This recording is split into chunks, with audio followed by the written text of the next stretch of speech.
ناظرین السلام علیکم، میں احمد راحیل پاشا آپ تمام ناظرین کا پروگرام افطار ٹائم میں دلی خیر مقدم کرتا ہوں۔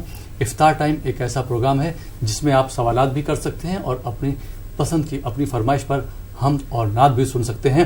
آج ہمارے اسٹوڈیو میں 2 مہمان جو ہے تشریف فرما ہے، میں ان کا تعارف کرواتا چلوں۔ ہمارے پہلے مہمان ہیں ڈاکٹر مولانا شمس الرحمان صاحب جو شری نگر سے تشریف لائے ہیں۔ آپ نصرت الاسلام کے چیف ایڈیٹر ہیں، جو ماہانہ میگزین ہے اس کے چیف ایڈیٹر ہیں، اور پچھلے کئی سال سے آپ ہمارے چینل پر آ کر پروگرام کرتے ہیں، آپ کی خدمت کے لیے حاضر رہتے ہیں۔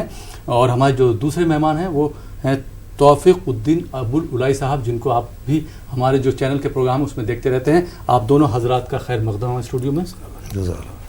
اور ناظرین، آپ بھی اگر اس پروگرام کا حصہ بننا چاہتے ہیں، آپ کے ذہن میں کوئی بھی سوال ہے رمضان سے متعلق، تو آپ سوال کر سکتے ہیں، یا آپ کی کوئی فرمائش ہے حمد اور نعت کی تو بھی آپ سوال کر سکتے ہیں، پروگرام کا حصہ بن سکتے ہیں۔ ایک بات کا خیال رکھیے گا کہ جب بھی آپ ہمیں کال کریں اس وقت اپنی ٹی وی کی آواز بالکل بند کر دیجیے گا۔ جب آپ کا سوال مکمل ہو جائے اس کے بعد اپنی ٹی وی کی آواز آپ بڑھا سکتے ہیں۔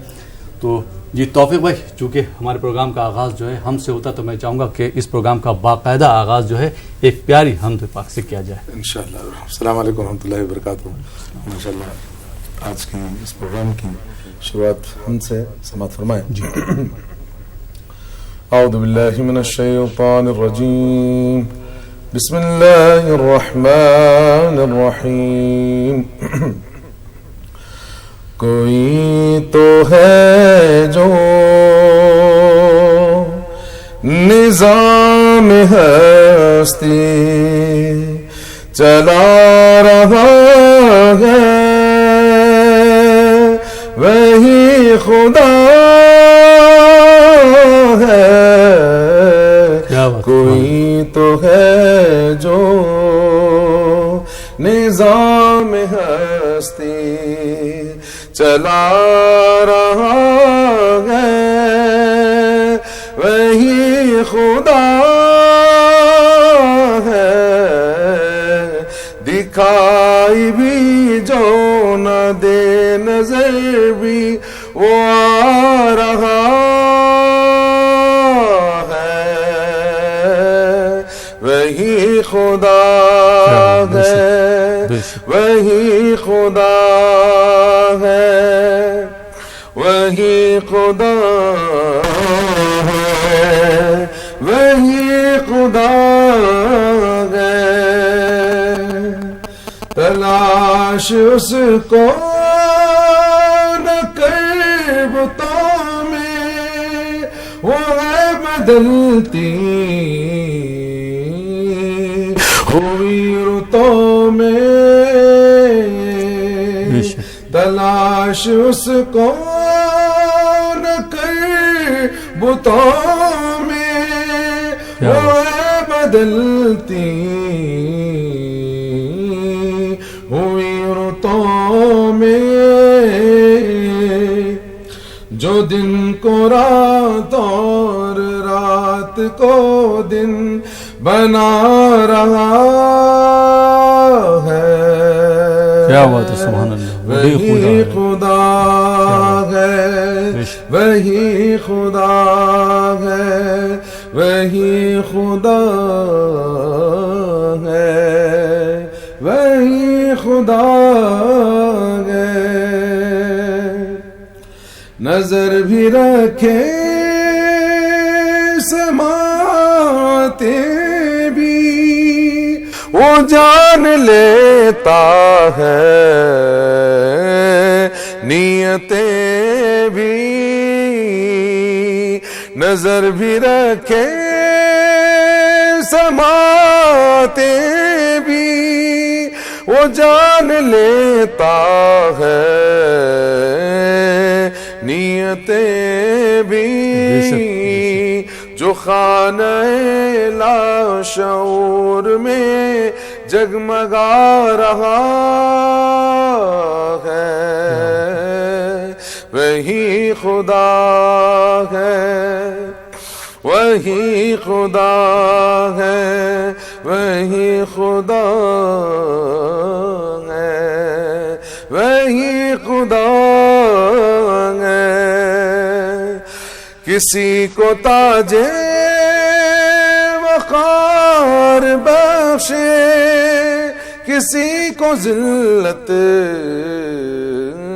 کے غار بخشے وہ سب کے ماتھوں پہ مہر قدرت لگا رہا ہے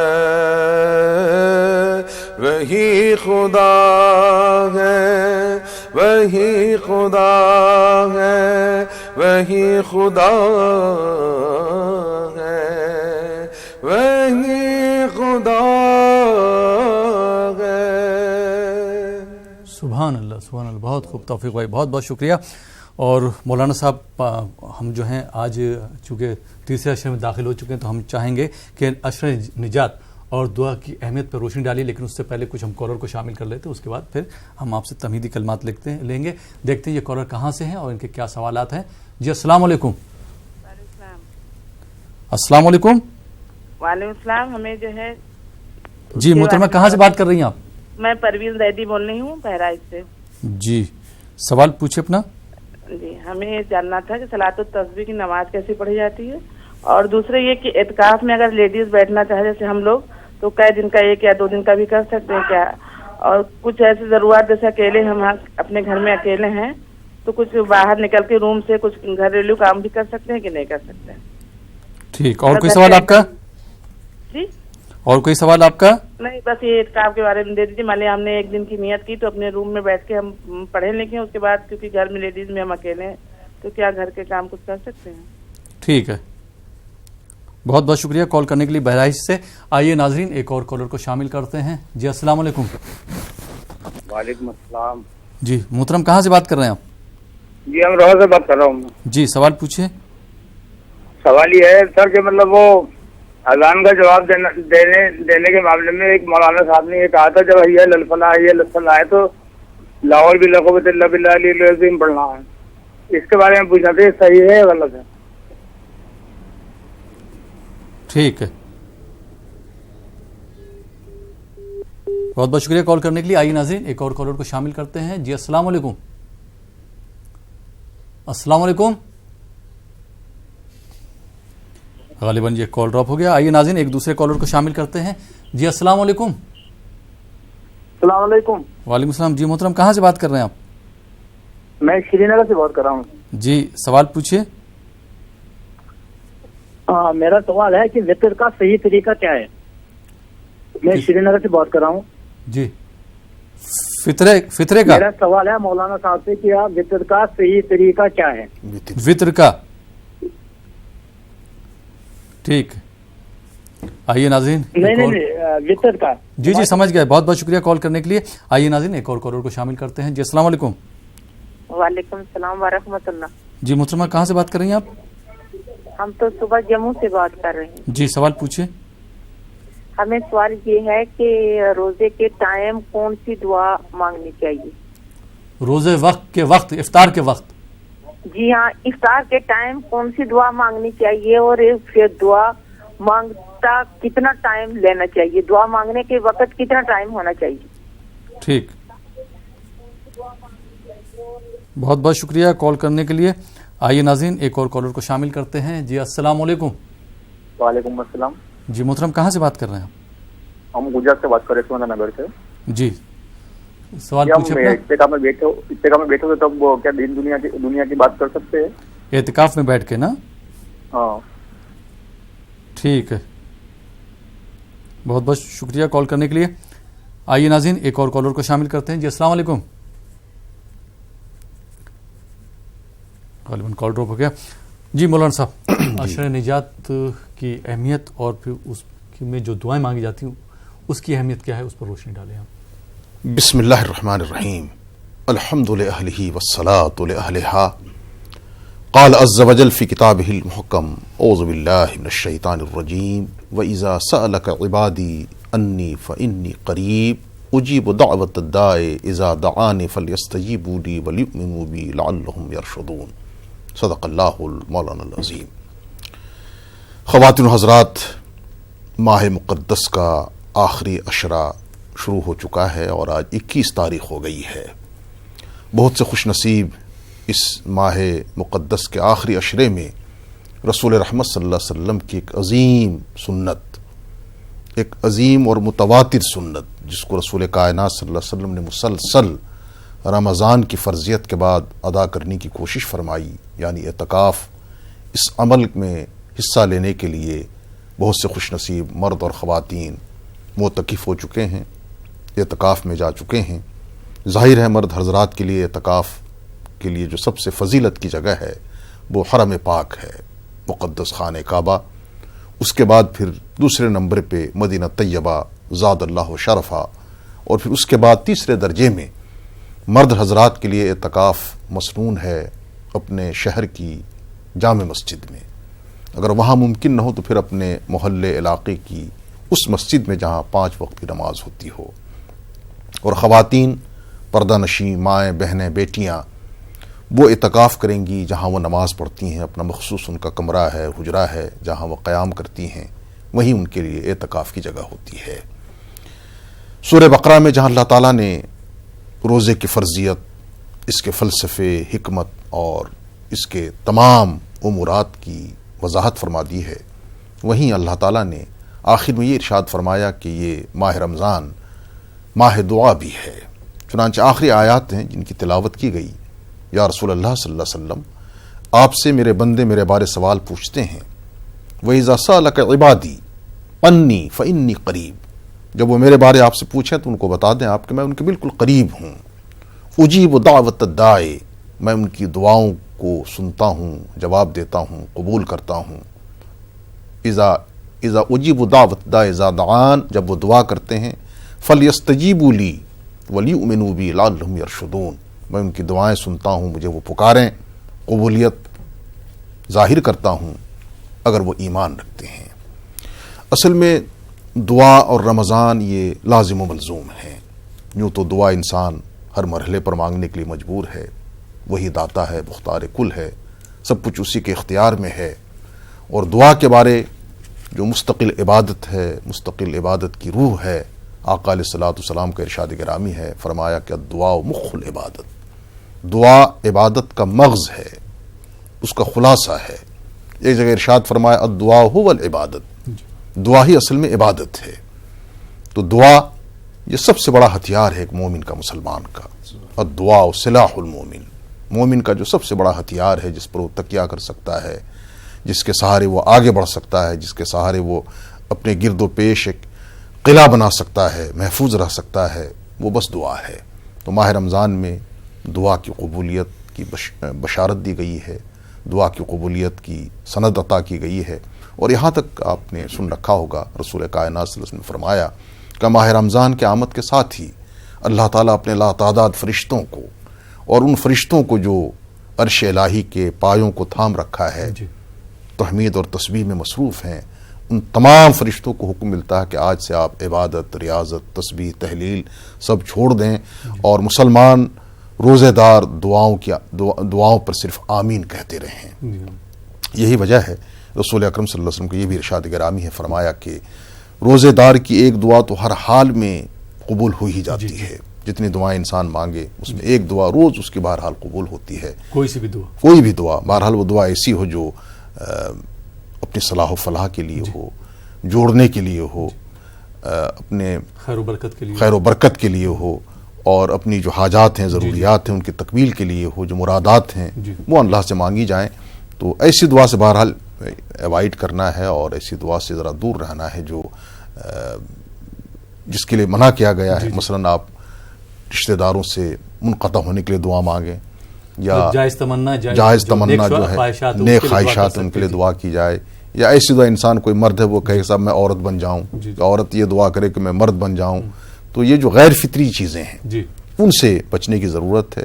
جائز حدود کے اندر، شرعی حدود کے اندر دعا مانگنا ہے، دعا مستقل عبادت ہے، اور ماہ رمضان میں بالخصوص آخری عشرے میں اس کی بے پناہ فضیلت ہے۔ چنانچہ ام المؤمنین حضرت عائشہ صدیقہ رضی اللہ تعالیٰ عنہا کی مشہور روایت ہے صحیح بخاری کے اندر، جب انہوں نے آقا علیہ السلام سے پوچھا کہ یا رسول اللہ صلی اللہ علیہ وسلم اگر ہمیں شب قدر مل جاتی ہے تو خاص طور سے ہم کیا دعا مانگیں؟ تو اللہ کے رسول نے تلقین کی وہ مشہور دعا ہے اللہم انک عفو تحب العفو فاعف عنی، یا اللہ آپ معاف فرمانے والے ہیں، معافی کو پسند فرماتے ہیں. ہم گنہگار ہیں، بدکار ہیں، ہماری معافی آپ قبول فرمائیے. اسی طرح سے ایک خاص دعا جس کی میں عام طور سے لوگوں سے گزارش کرتا ہوں، مسلمان بھائیوں بہنوں سے، کہ ہمیں دنیا بھی اللہ سے مانگنی ہے اور دین بھی مانگنا ہے.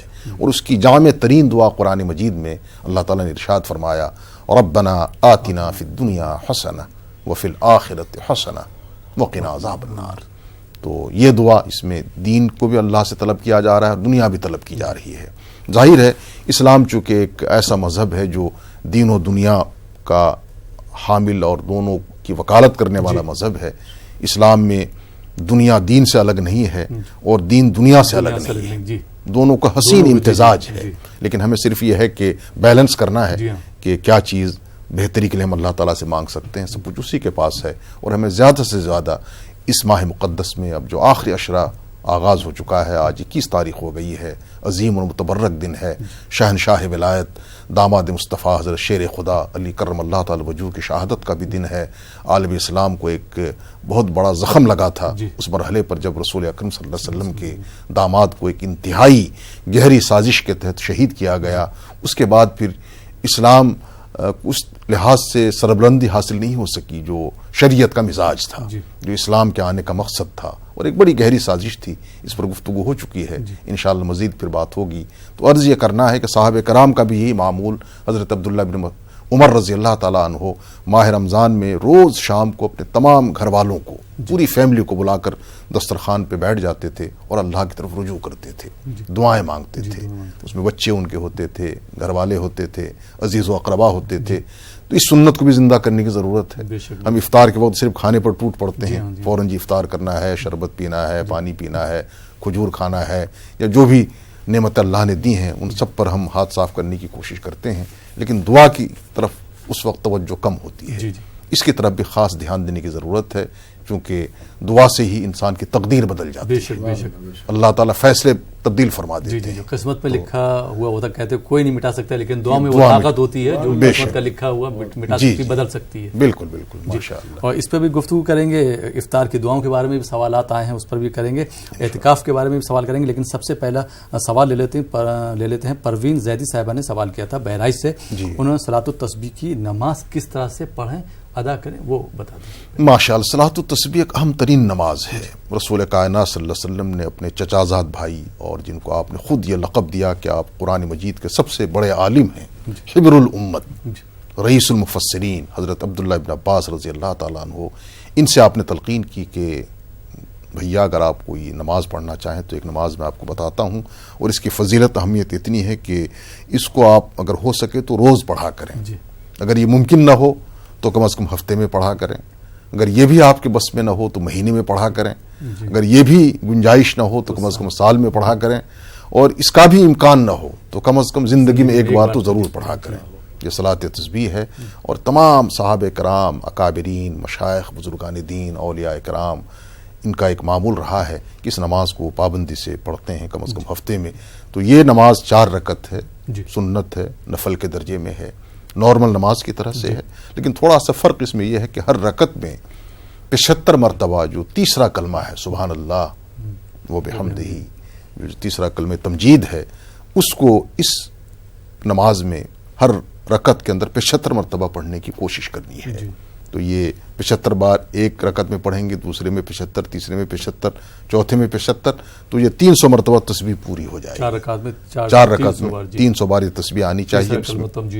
تیسرا کلمہ تمجید، اس کو آپ چھوٹی کتابوں میں دیکھ کے خود بھی آپ ذہن نشی کر سکتے ہیں، ہماری بہن بھی پڑھ سکتی ہیں. تو اس میں یہی ہے کہ ہر رکعت میں 75 مرتبہ یہ تسبیح آنی چاہیے. اور اس کے پڑھنے کا طریقہ یہ ہے کہ 10 مرتبہ آپ جب رکوع میں جانے سے پہلے پڑھیں گے. ڈاکٹر صاحب ایک چیز اور بیچ میں پوچھنا چاہ رہا ہوں تاکہ وہ چیز کلیئر ہو جائے جو ہمارے ناظرین سوال کرنا چاہ رہے تھے کہ جیسے الحمد سبحانک اللہم پڑھنے کے بعد ہم الحمد شریف پڑھیں گے، پھر اس کے بعد کوئی سورت پڑھیں گے، پھر جو ہے یہ 10 بار پڑھنا ہے، پھر 10 بار پھر رکوع میں چلے جائیں گے، پھر اٹھ کے پڑھیں گے 10 بار، پھر سجدے میں چلے جائیں گے، پھر پڑھیں گے 10 بار، پھر دوسرے سجدے میں چلے جائیں گے، پھر اٹھ کے پڑھیں گے 10 بار، پھر کھڑے ہو کے 10 بار پڑھیں گے، پھر شروعات کریں گے. 75 بار آ جائے گا. اس میں الحمد شریف بھی پڑھنا ہے، کوئی دوسرے سورہ الحمد شریف بھی پڑھنا ہے، سورت بھی ملانا ہے، یہ اضافی چیز ہے. اضافی چیز ہے. اسی کو صلاۃ التسبیح کہتے ہیں. تو چونکہ تسبیحات کا اس میں زیادہ ورد ہوتا ہے اور پڑھا جاتا ہے، اس لیے اس کا نام ہی صلاۃ التسبیح ہے. اس کی زبردست فضیلت ہے. تمام گناہ معاف ہوتے ہیں، اللہ تعالیٰ کی خصوصی توجہ ہوتی ہے، رسول اکرم صلی اللہ علیہ وسلم کی سفارش اور شفاعت نصیب ہوتی ہے، اور تقدیر کے جو بند دروازے ہیں وہ سب، وہ کھڑکیاں ہیں وہ سب کھل جاتی ہیں، سبحان اللہ، انسان اللہ کی حفاظت میں آ جاتا ہے۔ تو ہر ایک کو کوشش کرنی چاہیے، خاص طور ماہ رمضان میں اس نماز کا اہتمام کریں۔ جی بہت بہت شکریہ۔ کچھ کالر بھی ہم سے جڑ گئے ہیں، دیکھتے ہیں یہ کالر کہاں سے، ان کے کیا سوالات ہیں۔ جی السلام علیکم۔ السلام علیکم۔ السلام علیکم ورحمۃ اللہ۔ وعلیکم السلام ورحمۃ اللہ وبرکاتہ۔ جی بھائی سوال پوچھیے اپنا۔ میں عمران نائک ہوں کشمیر سے۔ میرا سوال ہے کہ پہلا سوال ہے میرا، کیا وقت سحری میں دوران اذان ہم کھا سکتے ہیں؟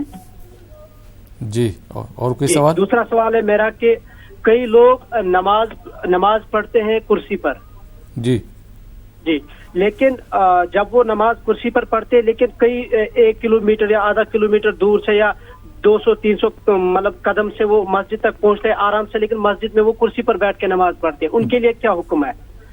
اور میرا آخری سوال ہے کہ مستورات باپ یا بھائی یا شوہر سے دوران اعتکاف بات کر سکتی ہے یا نہیں، ویدر وہ فون پہ ہو یا واٹس ایپ کے ذریعے یا ڈائریکٹلی؟ اعتکاف میں ضروری باتیں کر سکتے ہیں، گھر والوں سے نہیں، یہی پوچھنا چاہ رہے ہیں۔ صحیح، ٹھیک، بہت بہت شکریہ کال کرنے کے لیے کشمیر سے۔ آئیے ناظرین ایک اور کالر کو شامل کرتے ہیں۔ جی السلام علیکم۔ وعلیکم السلام۔ جی بھائی کہاں سے بات کر رہے ہیں؟ ہم یہاں سے بات کر رہے ہیں، محمد عالم۔ محمد عالم۔ جی جی عالم صاحب سوال پوچھیے اپنا۔ میرا سوال حضرت یہ ہے کہ کچھ خواتین جو ٹی وی پہ نعت گاتی ہے، جی کچھ عورتیں جو ٹی وی پہ نعت گاتی ہے حضور صلی اللہ علیہ وسلم کے سامنے، جی اس کے ہونٹ پہ لپسٹک لگا ہوا رہتا ہے، کیا یہ شریعت میں جائز ہے کیا؟ ٹھیک ہے، بہت بہت شکریہ کال کرنے کے لیے۔ ناظرین آپ دیکھ رہے ہیں پروگرام افطار ٹائم، وقت ہو چلا یہاں پر ایک چھوٹے سے بریک کا، بریک کے بعد آپ کی خدمت میں پھر حاضر ہوں گے، آپ دیکھتے رہیے پروگرام افطار ٹائم۔ ناظرین بریک کے بعد ایک بار پھر آپ کا خیر مقدم ہے، آپ دیکھ رہے ہیں ہمارا یہ خصوصی پروگرام افطار ٹائم جو حیدرآباد کے اسٹوڈیو سے پیش کیا جا رہا ہے، اور آج ہمارے اسٹوڈیو میں جیسے کہ پہلے بتایا تھا کہ 2 مہمانان جو ہیں تشریف فرما ہیں۔ ہمارے پہلے مہمان ہیں ڈاکٹر مولانا شمس الرحمان صاحب جو شری نگر سے تشریف لائے ہیں، اور ہمارے دوسرے مہمان ہیں توفیق الدین ابوالعلائی صاحب۔ آپ دونوں حضرات کے ایک بار پھر خیر مقدم ہے ہمارے اسٹوڈیو میں۔ اور مولانا صاحب بریک پہ جانے سے پہلے جو سوالات تھے ان کے جوابات لے لیتے ہیں۔ پروین زیدی صاحبہ کا دوسرا سوال تھا کہ خواتین اعتکاف میں کیا گھروں پر بیٹھ سکتی ہیں، اور اس میں انہوں نے یہ کہا تھا کہ کوئی اگر ضروری بات ہو یا ضروری کام ہو تو کیا اعتکاف کی حالت میں کیا وہ باہر جا سکتی کام کاج سے، اگر کوئی گھر میں نہیں ہے مرد وغیرہ؟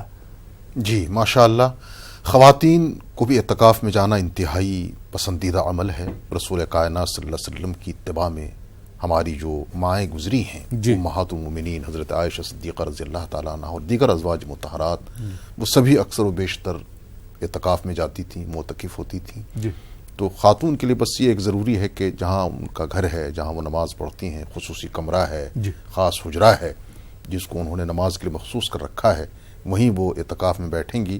اور ظاہر ہے اعتکاف میں بیٹھنے کا مقصد یہ ہے کہ دنیا سے کٹ کر بس اللہ کی طرف رجوع کرنا، اس کے دربار میں اور اس کے حضور میں پڑا رہنا، اور سب کچھ اس کے حوالے کر دینا۔ ایسی صورت میں اگر وہ غیر ضروری طور اٹھتی ہیں، کچن میں جاتی ہیں، ادھر ادھر جاتی ہیں، تو اس سے اعتکاف متاثر ہو سکتا ہے۔ ہاں اتنا کر سکتی ہے کہ وہیں بیٹھ کر گھر میں اگر دیگر افراد ہیں، بیٹیاں ہیں، بہو ہے یا اور کوئی خادمہ ہے، خادم ہے، ان کو ڈائریکشن دے سکتی ہیں کہ کھانا اس طرح بنا لو، سبزی اس طرح پکا لو، یہ کام کر لو، وہ کام کر لو، لیکن وہ بھی حدود کے اندر۔ مطلب اگر ضروری باتیں کرنا ہے تو ہدایت جاری کر سکتی ہیں، لیکن اٹھ کے غیر ضروری طور جانا اس سے اعتکاف متاثر ہو سکتا ہے، اس سے وہ پرہیز کریں گی۔ جی اچھا ڈاکٹر صاحب کہ جیسے کہ بڑا کمرہ نہیں ہے، زیادہ کمرے نہیں، کچھ لوگ ایسے ہیں جن کے پاس صرف 2 ہی کمرے ہیں، تو اور گرمیوں کے دن چل رہے ہیں، تو ایسی صورت میں کیا کمرے کے کارنر میں کونے پہ جو ہے پردہ ڈال کے وہ لوگ بیٹھ سکتے ہیں؟ بالکل پردہ ڈال کر تھوڑی سی جگہ مخصوص کر لیں، بالکل بیٹھ سکتی ہیں، اور بہت ہی مناسب ہے، کوئی پریشانی نہیں۔ اللہ نے جتنی جگہ دی ہے وہ اس پر بھی گزارا کر کے شکر کے ساتھ اور اللہ کی حمد اور اللہ کی نعمت کی قدر کرتے ہوئے وہ اعتکاف کا عمل جاری رکھ سکتی ہیں۔ جی بہت بہت شکریہ۔ تو مجھے امید ہے کہ ہماری جو بہن پروین زیدی صاحبہ نے سوال کیا تھا ان کا بھی جواب مل گیا ہوگا، اور کشمیر سے ایک بھائی نے اعتکاف کے بارے میں تقریباً یہی سوال کیا تھا، ان کا بھی جواب مل گیا ہوگا۔ بہت بہت شکریہ مولانا صاحب۔ امروہہ سے ایک بھائی نے سوال کیا تھا کہ اذان جب ہوتی تو جب الفاظ آتے ہیں حیا علی الفلاح، تو اس وقت جو ہے امام صاحب نے بتایا ان کو کہ لا حول ولا قوت پڑھنا چاہیے، تو ان کا یہ کہنا ہے کہ اس وقت ہم لا حول ولا قوت پڑھ سکتے ہیں؟ بالکل، یہ حدیث سے ثابت ہے اور اس پر عمل کیا جاتا ہے. جب حی علی الصلاۃ کہا جائے یا تو لا حول ولا قوت الا باللہ العظیم، یا حی علی الفلاح کہا جائے آؤ فلاح کی طرف، تو یہ دونوں کلمے کے وقت لا حول ولا قوت الا باللہ پڑھنا ہے، کیونکہ شیطان اس کو ورغلانے کی کوشش کرتا ہے. یہ لا حول پڑھا جاتا ہے جب انسان اذان سننے کے بعد پڑھتا ہے تو شیطان پھر دور بھاگتا ہے. ایک تو اذان کی آواز سے بھاگتا ہی ہے، لیکن جو اذان کی آواز کا جواب دیتا ہے اس کو اس وقت یہ کلمات پڑھنے ہیں تاکہ شیطان کے وساوس سے اور اس کے دسترس سے یہ بھی محفوظ رہے. تو حی علی الصلاۃ اور حی علی الفلاح دونوں پہ جو ہے لا حول ولا قوت الا باللہ پڑھنا ہے. بہت بہت شکریہ. اور ایک بھائی نے سوال کیا تھا کہ وطر کا صحیح طریقہ کیا ہے؟ ماشاء اللہ، وطر کی نماز واجب ہے، رمضان ہو غیر رمضان ہو، یہ 3 رکعت ہے. تمام علماء احناف اور دیگر جو ائمہ حضرات ہیں سنت و شریعت کے مطابق یہ 2 رکعت نماز نارمل نماز ہوتی ہے. پھر تیسرے رکعت پہ کھڑے ہو کر دعائے قنوت پڑھی جاتی ہے. ہاتھ اٹھاتے ہیں، مشہور دعا ہے وہ، کسی کو اگر یاد نہیں ہے تو دوسری دعا بھی پڑھ سکتا ہے، لیکن اس کو فوراً یاد کرنا بھی ضروری ہے. تو 3 رکعت نماز پڑھی جائے گی. اگر ماہ رمضان ہے، ہم تراویح امام کے پیچھے پڑھ رہے ہیں تو تراویح کے فوراً بعد پھر یہ وطر کی نماز پڑھی جاتی ہے 3 رکعت جماعت سے. اور وطر کی نماز جماعت سے صرف ماہ رمضان میں ثابت ہے. غیر رمضان میں انفرادی طور وطر کی نماز پڑھی جائے گی، 3 رکعت پڑھی جائے گی. 2 رکعت کے بعد پھر کھڑے ہو کر تیسرے رکعت کے لیے قرآن مجید کی سورت فاتحہ اور ضم سورت کے بعد ہاتھ اٹھا کر دعائے قنوت پڑھی جائے گی. پھر اس کے بعد رکوع کیا جائے گا. یہ مسنون طریقہ ہے اور اس پر ہی تمام امت کا تقریباً عمل آتا رہا ہے. جی بہت بہت شکریہ. جموں سے ہماری بہن نے سوال کیا تھا. اکثر ڈاکٹر صاحب دیکھا گیا کہ جیسے افطار جب خواتین بناتی ہیں تو جب اذان ہوتی ہے، سائرن ہوتا ہے، اس وقت جا کے آ کے بیٹھتی ہیں، افطار کرتی ہیں. تو ان کا پوچھنے کا مطلب یہ ہے کہ افطار سے کتنی دیر پہلے جو ہے دسترخوان پر بیٹھنا چاہیے اور کون سی دعا مانگنا چاہیے؟ ماشاء اللہ، بات اصل میں یہ ہے کہ ہر انسان کو کس طرح کی سہولت میسر ہے. اسلام کو ایسا مذہب نہیں کہ آپ کو اپنی حیثیت سے بڑھ کر کوئی تکلیف پہنچا دے جو آپ کے بس میں نہ ہو، آپ کے کنٹرول میں نہ ہو. اگر آپ کو یہ سہولت ہے کہ آپ 10 منٹ 15 منٹ قبل افطار کے دسترخوان پہ آ کے بیٹھ سکتی ہیں تو نور اللہ نور آپ بیٹھیں، یکسوئی کے ساتھ اللہ سے رجوع کریں. اور حضرت عائشہ صدیقہ رضی اللہ تعالیٰ عنہ کی مشہور روایت ہے کہ افطار سے قبل جناب سرور کائنات حضرت محمد مصطفیٰ صلی اللہ علیہ وسلم اجوا کھجور یا جو بھی اس وقت میسر ہوتا وہ کھجور اپنے مبارک انگلیوں سے اٹھاتے اور اس کو دیکھتے رہتے اور پھر اللہ کی ذات کی طرف آپ کو رجوع رہتا، دعا فرماتے رہتے. تو دعائیں کرتے رہیں. تو اگر آپ کے پاس وقت ہے تو آپ بے شک 5 منٹ 10 منٹ 4 منٹ 3 منٹ قبل آ کے بیٹھ جائیں. یا اگر اتنا بھی وقت نہیں ہے، ان ٹائم آپ پہنچتی ہیں تو اس میں بھی کوئی حرج نہیں ہے، کوئی پریشانی نہیں ہے. مقصد یہ ہے کہ ہمیں افطار کے وقت صحیح ٹائم پہ افطار کرنا ہے، تعجیل کرنی ہے، اس میں خواہ تاخیر نہ ہو. تو اس کا صرف خیال رکھیں گے اور جو ہی افطار کریں گے کوئی لمبی چوڑی دعا اگر آپ اس وقت نہیں بھی مانگ سکتی ہیں تو کوئی پریشانی نہیں ہے. اللہ تعالیٰ دل کے حال سے واقف ہیں، آپ کے قلب کی کیفیت سے واقف ہیں.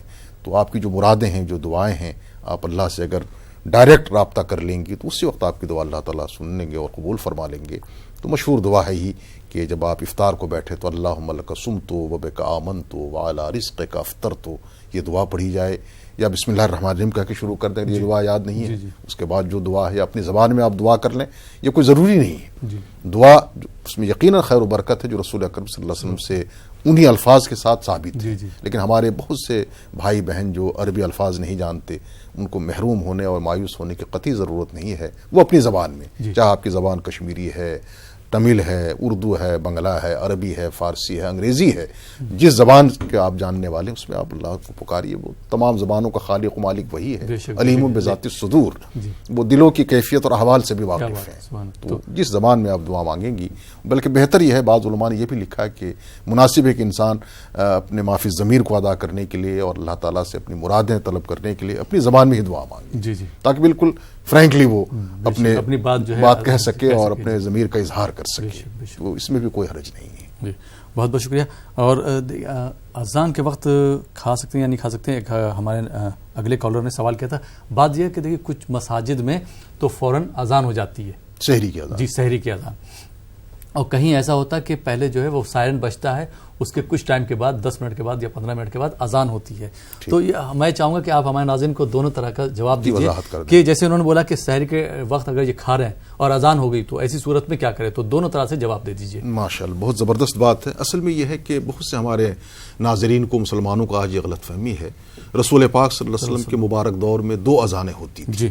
ایک اذان مستقل تہجد کی ہوتی تھی سحری سے قبل.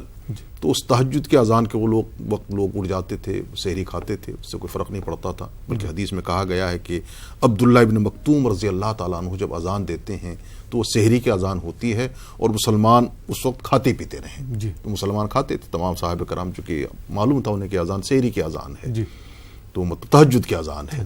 اس کے بعد دوسری اذان ان کی ہوتی تھی فجر کی اذان.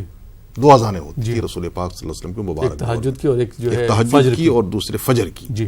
تو فجر کی اذان جب ہو جائے تو اگر وہ وقت پر اذان ہو رہی ہے، مثلا صبح یہاں مثال کے طور پر 5 بجے ہو جاتی ہے صبح صادق، اب فجر کی اذان ہو رہی ہے تو اب ظاہر ہے کھانا پینا بالکل بند ہے، اب گنجائش نہیں ہے. چلیے اگر اذان شروع ہوئی، کسی نے پانی کا گلاس اٹھایا ہے، پی رہا ہے، تو جلدی فارغ ہو جائے، 1 آدھ سیکنڈ کی بات ہوتی ہے. لیکن اس کو معمول بنا لینا، جب فجر کی اذان ہو یا سحری ختم ہو چکی ہو، وقت ختم ہو چکا ہو، اس وقت اگر اذان ہوتی ہے جب سحری کھائیں گے تو پھر وہ روزہ خطرے میں پڑ جائے گا. اس سے بہت زیادہ احتیاط کرنے کی ضرورت ہے. اور یہی وجہ ہے کہ علماء نے یہ طے کر دیا ہے، آج کل جنتریاں ہیں، کیلنڈرز ہیں اور ٹائم ٹیبل ماہ رمضان کے بنے ہوئے ہیں، اس میں اس بات کا خاص اہتمام کیا گیا ہے کہ آپ اتنے وقت میں اپنی سحری کو مکمل کر لیں. مثلا 5:10 یا 5 منٹ علاقائی سطح پر جیسا جس جگہ ٹائم ٹیبل ہے، اوقات ہیں، تو اس کا لحاظ رکھنا ضروری ہے. تو اگر یہ اذان آپ کی فجر کی اذان ہو رہی ہے اور اذان چونکہ گھڑی سے آپ چیک کر سکتے ہیں کہ صاحب یہ اذان کسی نے قبل از وقت نہیں دی ہے، کبھی ایسا بھی ہو سکتا ہے کہ غلطی سے، انسان بشر ہے، 5 بجے اذان ہونی چاہیے تھی فجر کی، اس نے 4:45 دے دی، ایسا ہو سکتا ہے، امکان ہے اس کا. لیکن اگر اس صورت میں آپ پھنس گئے ہیں تو آپ گھڑی دیکھ کر کے چیک کر سکتے ہیں کہ صاحب نے اذان اس نے قبل از وقت دی ہے، آپ کے پاس وقت ہے 10 منٹ، آپ سحری کھا سکتے ہیں، چائے کا کپ لے سکتے ہیں، پانی پی سکتے ہیں یا کوئی دوا وغیرہ لے سکتے ہیں، تو اس کی گنجائش ہے. لیکن بہرحال کافی احتیاط کرنا بہت ہی لازمی ہے، ضروری ہے کہ روزہ جیسا عمل اس میں تھوڑی سی بد احتیاطی سے اور بے احتیاطی سے ہم کہیں خراب نہ کر لیں اور اجر و ثواب سے محروم رہ جائیں، تو بہت ہی محتاط رہنے کی ضرورت ہے. آج کل ہمارے یہاں عام طور سے صرف فجر کی اذان ہوتی ہے، وہ جو تہجد یا سحری سے قبل کی اذان کا تصور تھا وہ نہیں ہوتی ہے. اب سائرن وغیرہ کہیں بجتے ہیں جیسا کہ آپ نے بھی فرمایا، تو سائرن کو دیکھ کر بھی ہم یہ فیصلہ کر سکتے ہیں کہ صاحب فجر کا وقت ابھی نہیں شروع ہوا ہے، شاید ابھی سحری کی جا سکتی ہے آخری وقت تک. تو یہ آپ اس حساب سے اپنے نظم اور ضبط کو اور ٹائم ٹیبل کو مقرر کریں اور اس پر عمل کرنے کی کوشش کریں. بہت بہت شکریہ مولانا صاحب. اور ناظرین پروگرام میں کچھ اور کالر کو شامل کرتے ہیں، دیکھتے ہیں یہ کالر کہاں سے ہیں اور ان کے کیا سوالات ہیں. السلام علیکم. السلام علیکم. وعلیکم السلام. جی محترمہ کہاں سے فرما رہی ہیں آپ؟ جی میں الموڑا سے بول رہی ہوں، شاہین اتراکھنڈ الموڑا سے. جی الموڑا سے سوال کر رہی ہیں، سوال پوچھیے اپنا. جی سوال میرا یہ ہے کہ ہمارے وہاں بچی ہے، یتیم ہے وہ، تو اس کا نا ہم جیسے زکوٰۃ وکات کا گھر میں ویسے بھی مدد کر دیتے ہیں اور اس میں بھی دے دیتے ہیں جو بھی ہوتا ہے، لیکن بڑی ہو گئی ایسا اس کا خرچہ تو چلتا رہتا ہے. جیسے ہم یہ چاہ رہے ہیں نا کہ یہ پیسہ اگر اس کی شادی کے لیے رکھ دیا جائے تو یہ جائز رہے گا یا نہیں؟ زکوٰۃ کا پیسہ ہم نکال کر اس کی اپنی طرف سے اس کی مدد کر دی جائے، شادی کے ٹائم وہ بڑی ہو چکی ہے، تو یہ جائز ہوگا پیسہ یہ رکھنا یا غلط ہو جائے گا؟ ٹھیک ہے، بہت بہت شکریہ کال کرنے کے لیے الموڑا سے. آئیے ناظرین ایک اور کالر کو شامل کرتے ہیں. جی السلام علیکم. وعلیکم السلام. جی محترم کہاں سے فرما رہے ہیں آپ؟ بہار سے. بہار سے. سوال پوچھیے. سوال یہ حضرت کہ کچھ خواتین جو ٹی وی پہ نعت گاتی ہے لپسٹک لگا کے، جی خیریت میں جائز ہے کیا؟ ٹھیک ہے، ابھی آپ کے سوال کا جواب لیتے ہیں. آپ پروگرام دیکھتے رہیے، انشاءاللہ ضرور آپ کے سوال کا جواب دیا جائے گا. آئیے ناظرین ایک اور کالر کو شامل کرتے ہیں. جی السلام علیکم. السلام علیکم. اپنی ٹی وی کی آواز بالکل بند کر دیجیے، اس کے بعد سوال کیجیے. السلام علیکم. کیا نہیں ہوتا 6 سال ہو گئے میرے، کیا کہتے ہیں یہ پوچھنا میں کوئی. محترمہ کہاں سے بات کر رہی ہیں؟ ٹی وی کی آواز پہلے بند کر دیجیے، اس کے بعد بتائیے کہاں سے بات کر رہی ہیں؟ ہم اجمیر شریف سے بولنا ہے، غریب نواز کی درگاہ ہے وہاں سے بولنا ہے. جی اب سوال پوچھیے اپنا. ہمارا نام رضوانہ ہے. جی سوال کیا ہے؟ ہمارا سوال یہ ہے کہ ہمارے کیا کہتے ہیں 6 سال ہو گئے بچہ نہیں ہوتا، کسی مولوی ملا بھی کہا تو مجھے کہتے ہیں کوک باندھی. کیا کر لو؟ جیسے ہمارے جی ٹی وی کی آواز بند کر دیجئے محترمہ. ہمارے کو کھل جان دی چاہتے, کوئی دعا بتا دے, کچھ بتا دو ایسا. ٹھیک تو دعا. ٹھیک ہے, بہت بہت شکریہ کال کرنے کے لیے. بند کر دی, ہم بہت پریشان ہیں, کب کو دکھا لیا. پروگرام دیکھتے رہیے, انشاءاللہ ضرور آپ کے سوال کا جواب دیا جائے گا. حالانکہ ہمارے عنوان سے متعلق تو نہیں, لیکن چونکہ آپ بہن پریشان ہیں, انشاءاللہ اس وجہ سے موقع ملا تو آپ کے سوال کا ضرور جواب دیا جائے گا. پروگرام آپ دیکھتے رہیے. بہت بہت شکریہ اجمیر سے کال کرنے کے لیے. آئیے ناظرین ایک اور کالر کو شامل کرتے ہیں. جی السلام علیکم. السلام علیکم. السلام علیکم سر. وعلیکم السلام. جی محترم سوال پوچھیے.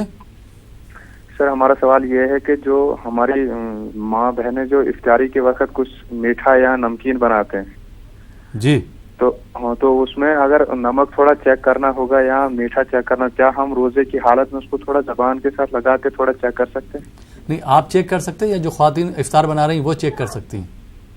نہیں, خاتون جو افطاری بناتے ہیں کیا وہ چیک کر سکتے ہیں یا مرد بھی اس کو چیک کر سکتے ہیں اس میں کھان ٹھیک ہے یا نمک ٹھیک ہے؟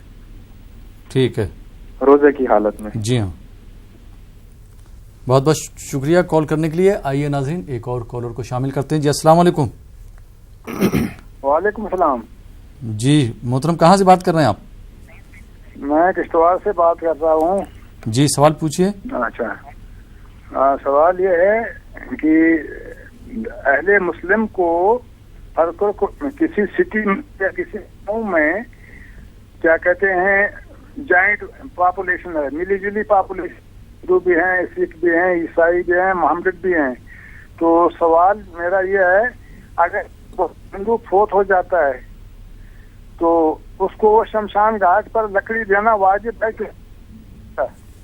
ناظرین بریک کے بعد ایک بار پھر آپ کا خیر مقدم ہے. آپ دیکھ رہے ہیں ہمارا یہ خصوصی پروگرام افطار ٹائم اور آپ کے سوالوں کے جوابات دے رہے ہیں ڈاکٹر مولانا شمس الرحمان صاحب جو شری نگر سے تشریف لائے ہیں, جو ہمارے پہلے مہمان ہیں, اور ہمارے دوسرے مہمان ہیں توفیق الدین ابوالعلائی صاحب جو نعت اور حمد آپ کے لیے پیش کر رہے ہیں. دونوں حضرات کا ایک بار پھر خیر مقدم ہے. اور مولانا صاحب بریک پہ جانے سے پہلے جو ہمارے پاس سوالات تھے وہ ہم لے لیتے ہیں. محمد عالم صاحب کا بہار سے سوال تھا کہ جو خواتین حمد یا نعت پڑھتی ہیں اور وہ میک اپ کرتی ہیں یا لپسٹک وغیرہ لگاتی ہیں تو روزے کی حالت میں کیا لپسٹک لگا سکتے ہیں یا میک اپ کر سکتے ہیں؟ اصل میں ایمانداری کی بات اور شرعی مسئلہ تو یہی ہے کہ خواتین یا جو ہماری بہنیں مائیں ہیں وہ ان کی آواز بھی پردہ ہے, تو ایک تو الگ مسئلہ ہے. لیکن چونکہ آج میڈیا بہت فاسٹ ہے اور بہت سی خواتین چینلوں پہ مختلف ٹی وی پروگراموں میں آ کر اپنا پروگرام دیتی ہیں, اس میں نعت بھی ہوتے ہیں, حمد بھی ہوتی ہے اور دیگر دینی مجالس کی گفتگو بھی ہوتی ہیں. تو شرعی لحاظ سے اس میں یہ کہا جا سکتا ہے کہ جو خواتین کے پروگرام ہیں ان کو صرف خواتین ہی اگر دیکھیں تو زیادہ مناسب ہے, تاکہ خواتین کا ایک عظیم طبقہ ہے, نصف آبادی ہے, بلکہ ان کی آبادی کا تناسب مردوں سے زیادہ ہے. تو خواتین اگر اپنا پروگرام انہی تک منحصر رکھیں اور خواتین ہی ان کو دیکھیں تو یہ بہت مناسب بات ہے. تو مطلب یہ محمد عالم کا مشورہ بھی دینا چاہ رہے ہیں کہ وہ خواتین کا پروگرام نہ دیکھیں؟ جی میں یہ عرض کرنا چاہتا ہوں کہ مرد حضرات خواتین کے پروگراموں کو دیکھنے سے اجتناب کریں. بے شک بے شک. ایک تو بے پردگی بھی ہوتی ہے, پھر دوسرے وہ لپسٹک لگانا, میک اپ کرنا ان کا ایک ذاتی عمل ہے. جی جی جی. اور خواتین کا ہی پروگرام ہے تو خواتین کے لیے ہی بہتر ہے, خواتین کے لیے مناسب ہے. تو ہم اس طرح تقسیم کر سکتے ہیں. مرد حضرات کے پروگرام ہوتے ہیں, ہمارے بڑے سرکردہ علماء آتے ہیں, اسکالرس آتے ہیں, ان کو آپ دیکھیں. اور خواتین کا جب پروگرام ہو تو وہ بیٹیوں, بہنوں اور بیویوں کے لیے مخصوص کر دیں تاکہ اختلاف سے بچا جا سکے. جی بہت بہت شکریہ, بہت اچھی بات کہی آپ نے. اچھا مولانا صاحب, اجمیر سے رضوانہ صاحبہ نے سوال کیا تھا. یہ سوال ہمارے پروگرام سے متعلق تو نہیں لیکن یہ تھوڑا پریشان تھی. ان کی شادی کو 6 سال ہو گئے لیکن ان کے کوئی اولاد نہیں ہے, تو کوئی دعا ہو تو بتا دیں آپ. بالکل انشاءاللہ, ایک تو ہم لوگ دعا بھی کریں گے اللہ تعالیٰ انہیں اولاد صالح عطا فرمائے. قرآن مجید میں ایک چھوٹی سی دعا ہے, وہ اگر عربی میں پڑھیں گے قرآن کے الفاظ ہیں تو اچھی بات ہے, اگر نہیں تو اس کا اپنا مفہوم اردو میں یا جو ان کی زبان ہے, رب حبلی من الصالحین. ایک پیغمبر کی دعا ہے کہ پروردگار مجھے اولاد صالح عطا فرمائیے, رب حبلی من الصالحین. اس کو آپ اپنی زبان میں بھی ترجمہ کر کے اللہ سے مانگ سکتی ہیں. لیکن ایک آپ عزم رکھیں گی, اگر انشاءاللہ آپ کو اللہ تعالیٰ اولاد ضرور دیں گے, اور وہ وعدہ ہے قرآن مجید کی مقدس آیت کریمہ ہے, تو اس کا اعجاز بھی ہے اور اس کا تجربہ بھی ہے. تو اگر لڑکا پیدا ہو تو اس کا نام آپ یحییٰ رکھیں گی, ایک پیغمبر وقت گزرے حضرت یحییٰ علیہ السلام. لڑکا ہو تو یحییٰ نام رکھا جائے, اور اگر لڑکی ہو, لڑکی اللہ کی رحمت ہے, تو لڑکی کا نام فاطمہ رکھیں گے. سید کائنات, جنت کی خواتین کے سردار رسول اکرم صلی اللہ علیہ وسلم کی صاحبزادی کا نام ہے. تو لڑکا پیدا ہو تو یحییٰ, اور لڑکی پیدا ہو تو فاطمہ. یہ عزم کریں, انشاءاللہ اللہ تعالیٰ آپ کو اولاد عطا فرمائیں گے. جی بہت بہت شکریہ. الموڑا سے ہماری بہن نے سوال کیا تھا کہ جیسے ایک غریب یتیم بچی ہے تو یہ چاہتی ہیں کہ زکوٰۃ اس کو دیں, لیکن ان کا یہ کہنا ہے کہ جیسے وہ جب شادی کے لائق ہو جائے تو یہ زکوٰۃ کا پیسہ جوڑتی رہیں, اور شادی کے موقع پر ان پیسوں سے اس کی شادی کروا دے, تو یہ عمل کیسا رہے گا؟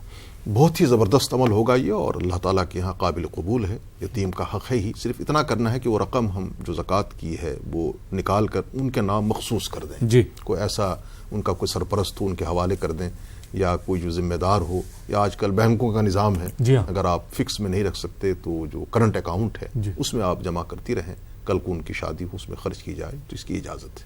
جی بہت بہت شکریہ. اور ایک بھائی نے سوال کیا تھا, افطار میں جیسے خواتین جب افطار بناتی ہیں, تیار کرتی ہیں, وہ روزے سے ہیں, اور وہ یہ دیکھنا چاہ رہی ہیں کہ اس میں نمک تیز تو نہیں ہوگا یا شکر تیز تو نہیں ہوگی, تو روزے کی حالت میں صرف چکھ سکتی ہیں خواتین, یا مرد حضرات کوئی چکھ سکتا ہے روزے کی حالت میں؟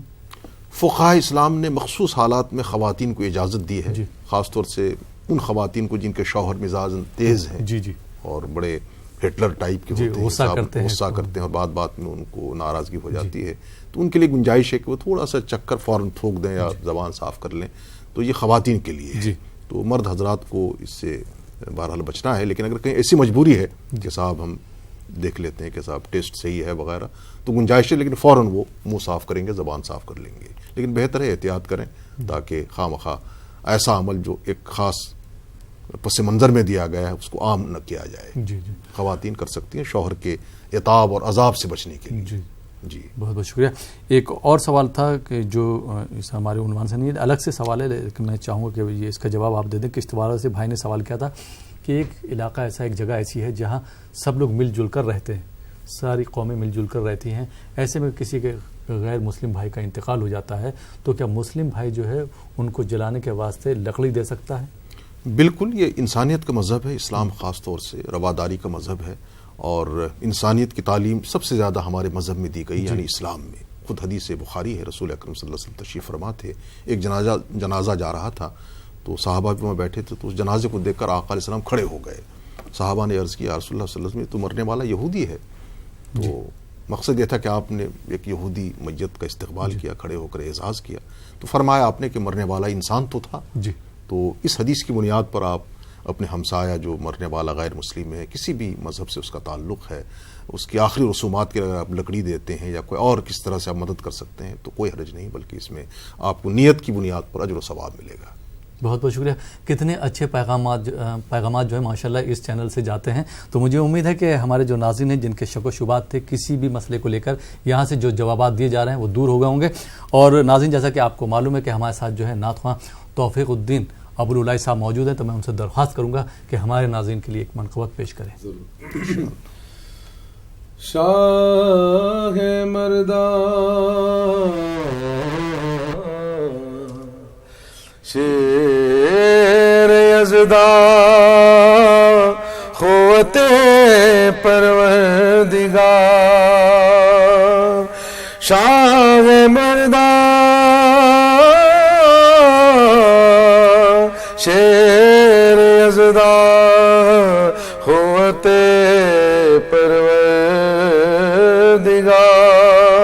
لا فتح الا علی, لا سیف الا ذوالفقار, لا سیف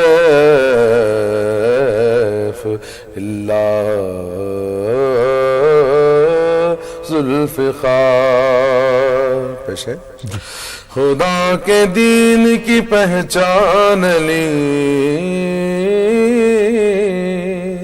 خدا کے دین کی پہچان لی, نبی نے خود کہا مولا ہے علی, یا علی مولا یا علی مولا یا علی مولا مشکل کشا شیر خدا سخاوتوں کا دھنی شجاعتوں کا دھنی میرے مولا کا گھرانہ سخاوتوں کا دھنی شجاعتوں کا دھنی میرے مولا کا گھرانہ کہ جن کے صدقے میں یہ کائنات بنی وہ ہے حسنین کے نانا وہ ہے حسنین کے نانا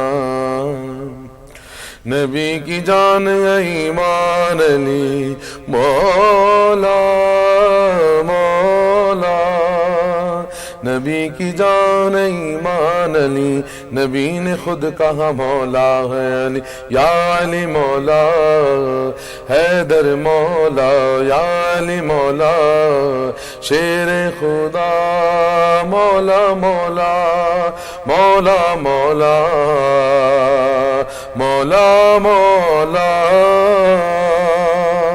کہ جنگ خیبر میں نبی نے فرمایا بلاؤ میرے علی کو کہ جنگ خیبر میں نبی نے فرمایا بلاؤ میرے علی کو اکھاڑا خیبر کو پچھاڑا مرغب کو ایسے شیر جلیوں ایسے شیر جلیوں خدا کے شیر وہ تراب علی مولا مولا خدا کے شیر وہ تراب علی نبی نے خود کہا مولا ہے علی یا علی مولا علی مولا یا علی مولا مولا